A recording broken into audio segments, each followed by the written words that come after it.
Hello and welcome. Today we're gonna take a basic look at the Soviet T-62 tank. We won't go too deep today, or at least we'll try not to. I hope you enjoy this video.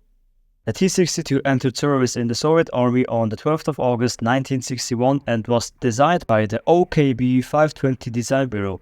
The tank was accepted into service as a countermeasure against the American M60 tank. The M60 itself wasn't the US Army's best tank, but it served as a solution to the slow progress of the T-95 tank program, which went ahead on the basis of new information about the capabilities of the Soviet T-54 tank.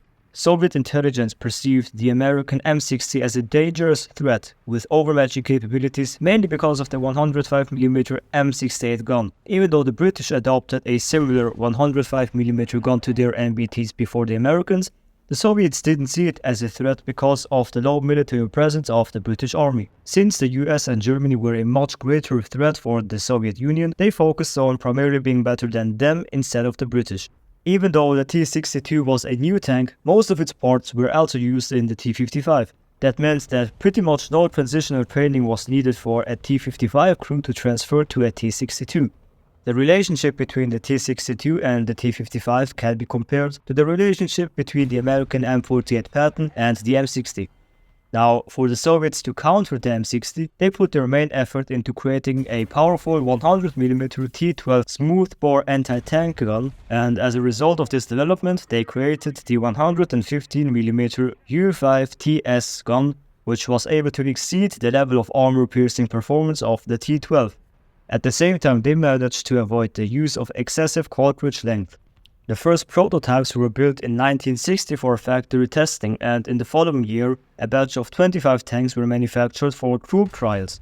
Mass production began on 1st of July 1962 and lasted until 1973, when it was replaced by the T-72. The T-62 entered active service extremely quickly. Less than a year after entering service, by 1963, it was already operational in the Group of Soviet Forces in Germany, short GSFG. The T-62 began taking over the positions of the T-54 and the T-55 tanks. The production accelerated extremely quickly as well, with 270 tanks produced in 1962 alone. Remember, it entered service in July the same year.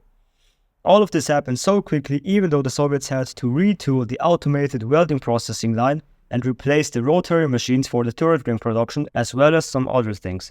According to data published in this book, the total number of T-62 tanks delivered to the Soviet Army by 1965 was 4,475 tanks.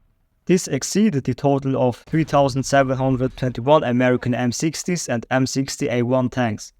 The difference continued to grow over the years, with an average of 1,500 T-62s being delivered to the Soviet Army every year, while the US Army received only 300 M60s and M60A1s a year until 1975. By 1973, the T-62 had almost entirely replaced the T-10M heavy tanks, and it had largely taken over the positions of the T-54-55 in the GSFG.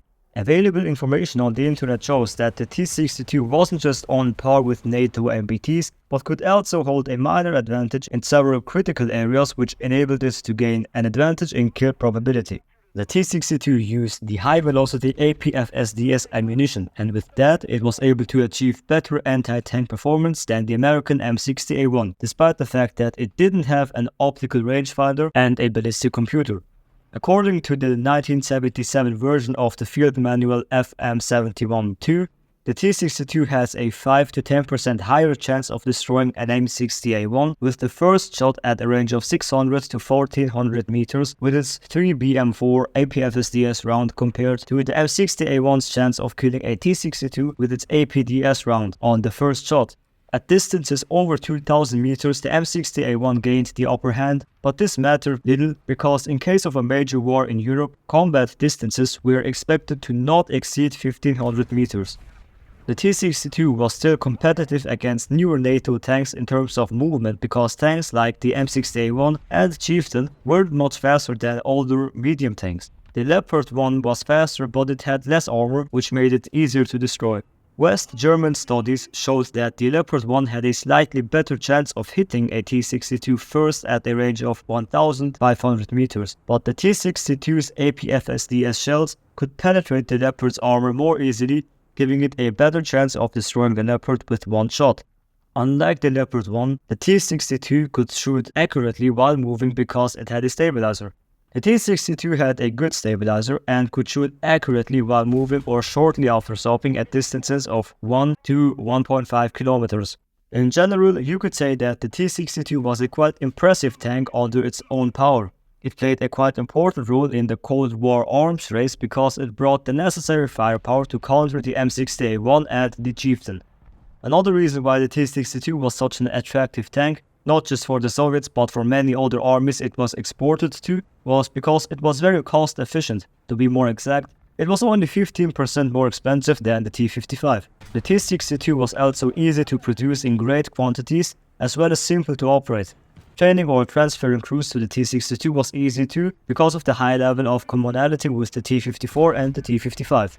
Looking at NATO tanks from the 1960s, they were more expensive and complex, and in the case of the Chieftain, also very difficult to maintain. Yet, they still failed to bring a corresponding qualitative advantage over their Soviet counterparts. But yeah, that was all I had to say for this video. I hope you enjoyed it. If you think I said anything that is not right or you think I should have added any additional information to this video, please let me know in the comments and share your knowledge. Besides that, thanks for watching and I'll see you in the next video.